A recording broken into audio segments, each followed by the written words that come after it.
So my name's Gwen. I'm the Director of Ecological Restoration here at Save the Sound, and I am given a webinar today to give you a little update on some of the activities that we've been up to, some of the work that we've done, and where we are headed in the near future. I feel very lucky because my job allows me to get outside, and I really think that I get to do what is and my team gets to do which one is one of the most fun parts of this organization, and implement projects that carry out the work that we all do here. So there's a lot of different work that goes on at Save the Sound, from legislative advocacy and legal work and water quality monitoring and all sorts of other things that benefit Connecticut, New York, and Long Island Sound. But my team really works with anything from people and with shovels in their hands to big yellow machines to try to implement some of the work that we're advocating for in all of these different capacities with the other groups. So as a little plug, I just highly encourage everyone to enjoy our local environment and experience it as much as possible. I'm lucky enough to do that in my professional life. The Ecological Restoration team at Save the Sound uses a lot of different tools to implement projects around Long Island Sound.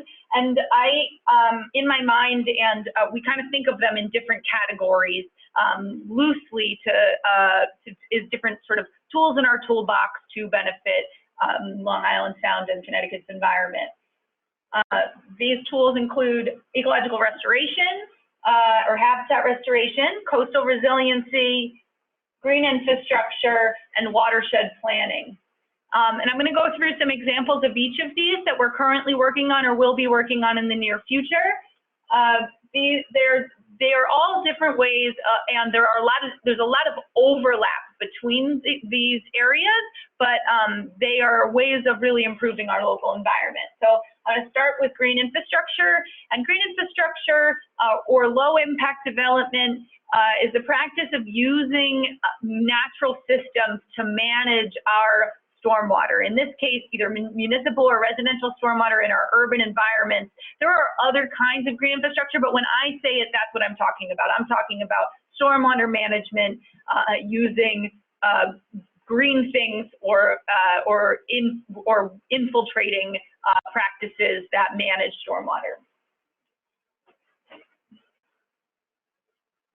So this is a bioswale. This was one of the bioswales or rain garden, right-of-way rain garden that we installed around the troop school in New Haven, Connecticut. And I'm going to give you some before and after pictures to show you what this particular site looked like, and then talk about some of what's happening currently around New Haven. So this is what this site looked like before. So you can see to the left of the picture, there's a roadway, and as rain falls on that roadway, right now it runs along the curb line and down into the combined sewer system in New Haven. And in very heavy rain events, the combined sewer system then overflows directly into the West River in this case, and into New Haven Harbor and Long Island Sound, and with it a lot of contaminants and bacteria and other things that are not good for our environment or our health. And so here is where we sort of start with this. We look for utilities. The utilities will come and mark out the site, and then we begin to retrofit this site to absorb water within this road, within this right-of-way, this tree belt, instead of having the water go directly into the combined sewer system. So this is what it looks like during construction. We're working here with a contractor to excavate down in the tree belt, and then they install, this is a 5-foot by 15-foot area, and they install engineered soil that will act as a reservoir where the water will fall from the street, and they cut the curb. So here in this picture, you can see it after it's been planted. So that blue arrow is demonstrating where the water goes when it flows from the street into the rain garden or bioswale, and then is captured there and watering those plants. And those plants uptake pollutants. They definitely uptake nutrients. So it acts as a sponge that filters water and a reservoir that prevents water from entering our combined sewer system. The beautiful thing about this kind of technology is municipalities can implement it without making modifications to their existing stormwater system. So it doesn't require excavating all of that gray infrastructure in the street. And in a very, very heavy rain event or a flood, that system is still a backup. So you could, there's no potential additional risk associated with this about the capacity of the garden. This is an example of a project that we did and had a grant to do, and was one of the catalysts for this being implemented on a grand scale in New Haven. So there's been 150 bioswales implemented in New Haven in the last, over the last year. The planning took much longer than that. And it's very exciting to see it scaled up like this. These projects have a really big benefit on a local level. This one's in front of a school. There's educational opportunities, but really one of the major purposes of this is getting this area comfortable with the idea of this technology and serving as a guinea pig kind of. So we take on the implementation and risk associated with several of these. And the municipality and the Water Pollution Control Authority in New Haven have now really taken it on a much larger scale that has a really measurable impact on the waterways. So again, there's 150 of these that are implemented. And so our role now, we're looking sort of what is the next thing that we can have an impact on that's kind of like this. And so we're working instead of on lands where the municipality owns, right? So instead of where New Haven is able to implement these themselves, we're working in residential neighborhoods in New Haven to implement rain gardens on people's residential property. That's capturing water that neither the Water Pollution Control Authority or the municipality can get to without public-private partnerships. So that's something we're doing. And then the other thing that we're doing that's brand new is working with New Haven Land Trust in their community gardens and other properties, and identifying locations where we can install what we're calling edible rain gardens. And so that rain gardens and bioswales that we have installed already have plants that birds and butterflies like and act as native foraging and pollinator habitat. But until now, we haven't intentionally planted things that humans can also eat. And so, there was just an article in the New Haven Independent about the Catholic Workers Community Garden, and we implemented an edible rain garden there. And there's blueberries and raspberries and elderberries that are planted in the community garden that's capturing rainwater from a home adjacent to the community garden. And but it's also planted with species that the residents of the community garden or participants in the community garden can eat. So the reason that we're starting with the community gardens is it's somewhere people already are used to thinking about consuming food off of plants, and there's a built-in stewardship element there. So, so this is another good potential catalyst for hopefully having these implemented in many places across New Haven and beyond.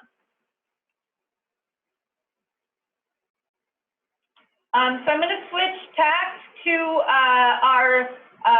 before I get to this, actually, I want to touch on our watershed planning element. So this project was specifically identified through West River Watershed Management Plan, and projects that we're working on starting now have been identified in our Mill River Watershed Plan, also in New Haven. That served as a really good tool for us it's a very good forum for us to have a relationship with the community, the people who live and work around the watershed, to identify what projects matter to them so that there's buy-in and ownership over the projects that are being implemented. So this project was one of the first that was identified in the West River Watershed Plan, and now our first project to be identified in the Mill River Watershed Plan will be a section of the Mill River Trail. And this will be a small stormwater parklet, and we have that design. We just met with the city yesterday, and we're really excited about that. So that project has multiple benefits. Also, it's benefiting the water quality, you know, the nuts and bolts water quality of the Mill River, but it is also going to serve as a connection point for the Mill River Trail. And as we're thinking about, you know, in a place where there's underserved community, where there's not as many opportunities for access to green spaces there are elsewhere in the state and the region, that, you know, this will also serve that function. So that's our next step in terms of green infrastructure that comes out of watershed planning, to give you an idea of how our process works.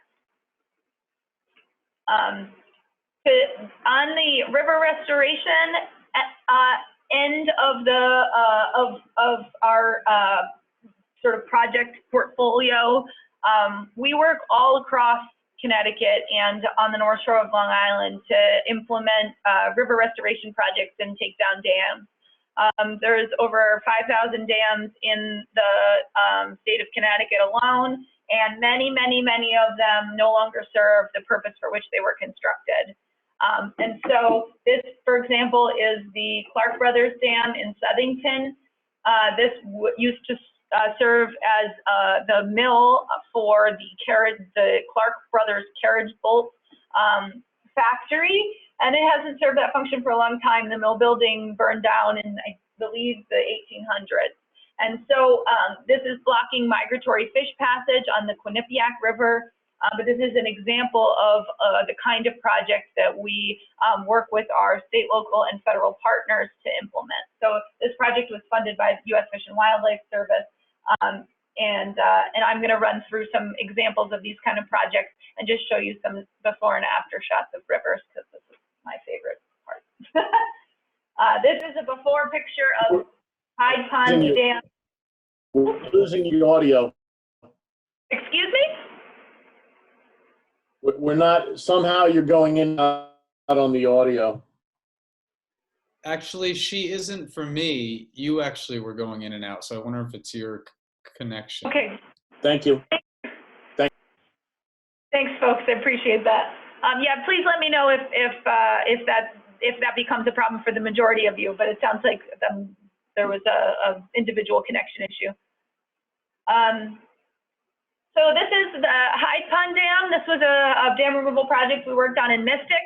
And this is another element for river restoration projects. Connectivity is really important on this sort of river watershed scale. So we worked on this project. This is in November of 2015, and we're moving up the watershed, and that's what we're going to be doing next, is working on fish passage upstream of this site. So I'm going to move through some pictures. Now we get to the during phase. This is really exciting for river restoration, big yellow machines in the rivers. There's many years of planning and design go into this. And then in a matter, in this case, of 3 days, this project went from start to finish in construction. There are larger projects that we work on that take a lot longer than that for construction, but in this one, you know, there was 10 miles of river opened up by just 3 days of construction. And so that kind of acute impacts that we're having, you know, you aren't used to seeing a machine in a river, but the benefits that are associated with it from having this small temporal impact have huge river-wide benefits and consequences. Which is one of the reasons this is a big segment of our restoration portfolio. This is a during picture of the Hyde Pond removal project. That is Steve Gephardt from the Inland Fisheries Division in the background, looking for mussels and fish as we draw down the pond. There's a very careful design process that goes into the project before we get to construction, and this just shows sort of how conscientious, you know, we're working with our partners to be as careful as possible with the species in the watershed, and really thinking about the impacts that we're having and the benefits. And now comes the fun part. This is the Clark Brothers Dam site after removal in 2017. There is a free-flowing river. It doesn't look like there was a dam that was ever there, and that is the point. So if we did our job correctly, it's really hard to tell when there was a structure there. Sometimes for historical purposes, in this case that was true, there's something on the bank here outside of the active river channel that allows people to know that the dam, that there was a structure here, and if there's any interest in the historic conditions at the site, then they can identify that from the abutment of the former dam. This is one of my favorite photos of this project. This is so the dam came out in February of 2016, and this is September. This is one single growing season. So this is, a lot of times when we're talking about river restoration, there's a concern that when you take out a dam, is there going to be a big mud flat? And this is definitely not the case at this site, and it hasn't been the case at the sites that we've worked at. This site was not seeded on, if you look out in the far side of the photo, that is all volunteer seeds that were dormant in the seed bank. They were under the pond and now they explode to life. It's pretty cool. So that's a during photo. And so now the way that we work is after we work on some of these projects, then we'll move upstream or we move to tributaries within the watershed and try to take advantage of the momentum that's happening with local advocates in the community and identify other ways of implementing river restoration and aquatic restoration projects within the area. So in above Hyde Pond, we worked with Cush and that's Dave Prescott with the Save the Bay Rhode Island to do outreach in the Mystic River watershed, and we identified Whitford Pond Dam in North Stonington. And we'd like to implement some form of fish passage at this structure, and that will connect, under the Mystic Bridge through Mystic, Connecticut, all the way up to North Stonington. And after this, the migratory fish would be able to get to Long Pond, which is their historic spawning ground. So their historic spawning grounds is a natural lake above this structure, and this is our next up project for the world of river restoration. Another recently completed project that we did that I'll just touch on quickly is down in Western Connecticut.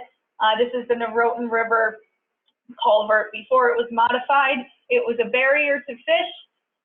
You can see that there is this long, dark culvert. There's less than an inch of water there. There's really maybe a centimeter of water in there. And then a lip on the culvert. Our little alewives and migratory fish that we're working with in the Northeast are not jumpers like Pacific salmon. They're not jumping up even a foot like that. So, so what we did is modified the downstream part of the culvert with a series of rock weirs, and so these act as little steps for the fish to get up into the culvert. And then inside the culvert, there are a series of baffles, and those slow down the water and make it deeper, so the fish sort of swim in between the baffles and get up to their spawning grounds at Folsom Woods. And that was a very cool project that we finished earlier last year, and are seeing alewife return this year. We're working with the state of Connecticut to continue to sort of seed this population since it was blocked for so many years. They work to try to restore some of the population after we restore passage. So up next, another project we're working on is Alewife Cove Dam. I'm sort of jumping around on some of the geography here intentionally. These projects are examples of Connecticut. We're also working on the Nisququag River on the North Shore of Long Island. But it's the same principles where we are working with the local partner to implement fish passage for the purpose of migratory fish restoration and resiliency. So this structure is in poor shape, and this river and cove below the dam happen to be called Alewife Cove. So this dam is actually blocking any alewife passage into the freshwater system, which is really important for their life cycle. And so with the removal of this structure, we hope to bring alewife back to Alewife Cove. And that's exciting for us and exciting for our local partners, the Alewife Cove Conservancy and New England Science and Sailing. who's working with students downstream that are learning about the alewife and their historic importance in the cove and fish and the different ecosystems that occur downstream of the dam. So this I just wanted to give you guys an idea of some sort of how we lay out what kind of projects we're working on. This is an example of what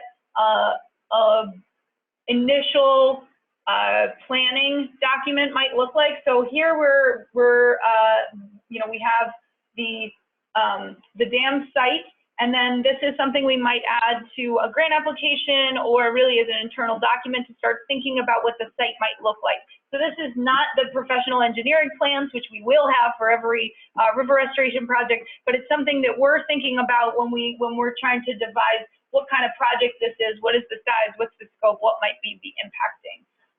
And so the removal of the dam itself is only a small piece of some of these larger construction projects. There's a lot of other work that goes into it, sediment management, planting and staging, and those kind of elements all go into a successful project. So the next thing I wanted to talk about is just coastal resiliency and the idea of resiliency. I think that's, you know, historically with our river restoration projects and green infrastructure, they're somewhat separate, and these are the purpose that we're, you know, we have the purpose of fish passage restoration or a purpose of stormwater management, but this element of resilience that we're all thinking about in the face of future storms and climate change that really connects these things together. And we do live in an area where our coastal environment is also a really important part of what makes our ecosystem and our estuary unique. And so the idea of flood resilience and shoreline protection and stabilization is the next big thing for us. And so on an advocacy level, we've been advocating for funding at the state level to go towards shoreline softening projects. And there will be two large-scale shoreline softening projects that are implemented in New Haven in the next several years that we advocated for very strongly. And our next, you know, big thing in terms of thinking on a great scale is understanding that the role that maybe green infrastructure and maybe dam removal have in protecting and restoring and absorbing some of the potential risk from more intense storms. So for dams, reconnecting rivers to their floodplains, and for green infrastructure, absorbing and collecting water, this is going to be a big element as we move into the future. So there we have it. All right, so hopefully, yeah, we can answer a couple questions for you guys now. So we got a couple here, which I'll combine. Thank you to Sarah and Bonamo. So the questions are both around bioswales. Could you please describe the engineered soil used in the bioswales, what it's made of, percentages, different components? And then the other question is, do we have data that shows the effectiveness of the bioswales having measurable positive impact? Yeah, wow, yes, that's, so I don't have percentages off the top of my head, but basically the idea is a little bit of a battle between botanists and engineers, or ecologists and engineers. The idea is to have as much drainage capacity as possible while still preserving a medium that will allow the plants to grow.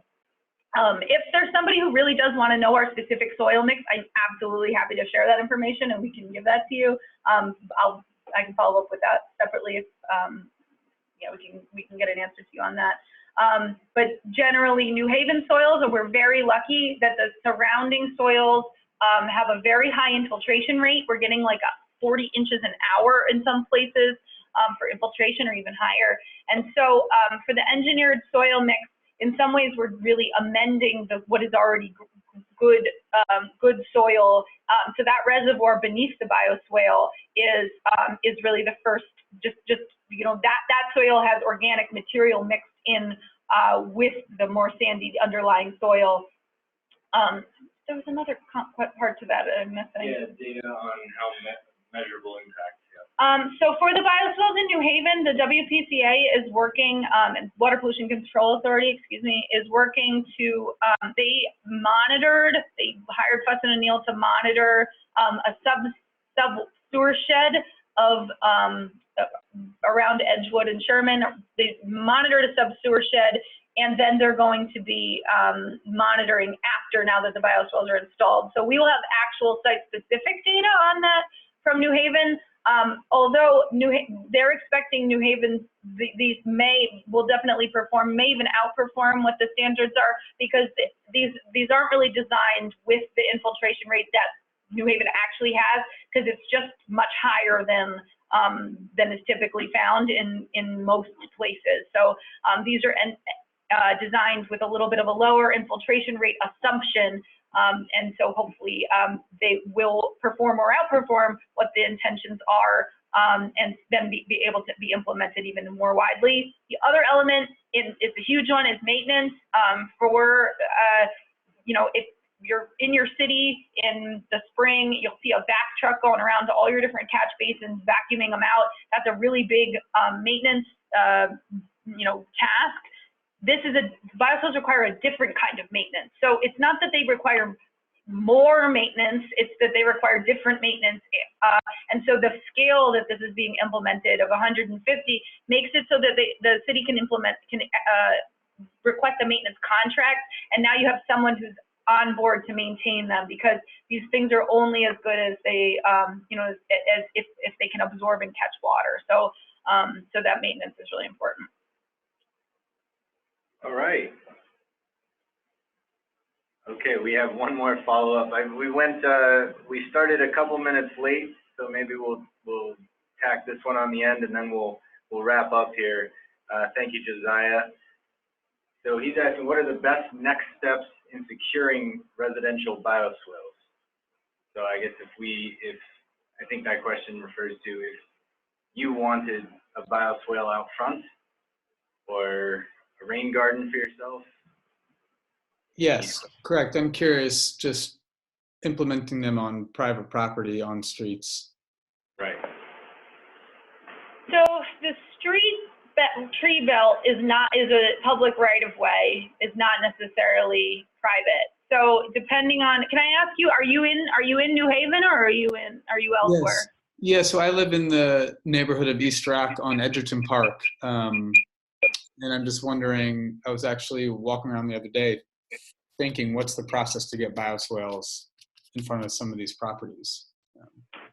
So both the city of New Haven and the WPCA are working in different areas, and so they have different areas of priority based on either the municipal storm sewer system and its capacity, or the combined sewer system. So in areas where the combined sewer system has a combined sewer overflow occurring in that sewer shed, those would be areas of priority. Makes sense. Okay. And so the long-term control plan that the WPCA has with the EPA lays out their order and plans, and which combined sewer areas or sub-sewer sheds are priority and in what order. So that's if you're in a combined area. If you're in a separated area, then it's governed by the city engineering. And I mean, honestly, the best thing that I can think of is really to ask, because they are implementing them all over, and it is worth an inquiry. I mean, they're really coming everywhere, and it is helpful to have them in areas where people are positive about them going in. We implemented, we're working with the WPCA when they were being implemented. There's a woman who came out of her house, and she's like, I check to make sure if there's any, bottles or trash or anything that comes in every day, because I really just love having a garden out in front of my house. And that's, that's what we love, because then, people are excited to see them all over the place. So I would reach out to the city and just maybe even see ClickFix, kind of trying to see if you can advocate for them. It would be great to see them implement something like they do with the street trees, but I don't think a program like that exists yet. But that would be a great addition to their requesting a street tree program. Yeah, okay. Thanks so much for that. All right, folks. Well, thanks everyone for joining us. Thank you, Gwen, for a great presentation. Thanks for the great questions, everyone. If you have other questions, you can feel free to direct them to restorationsavethesound.org. Gwen's own account is also up there. Restoration will sort of hit the whole team. So thanks everyone for joining us, and keep a lookout for news on the project that Gwen introduced today on our website and social media, and look out for more of these webinars to come. Thanks everyone.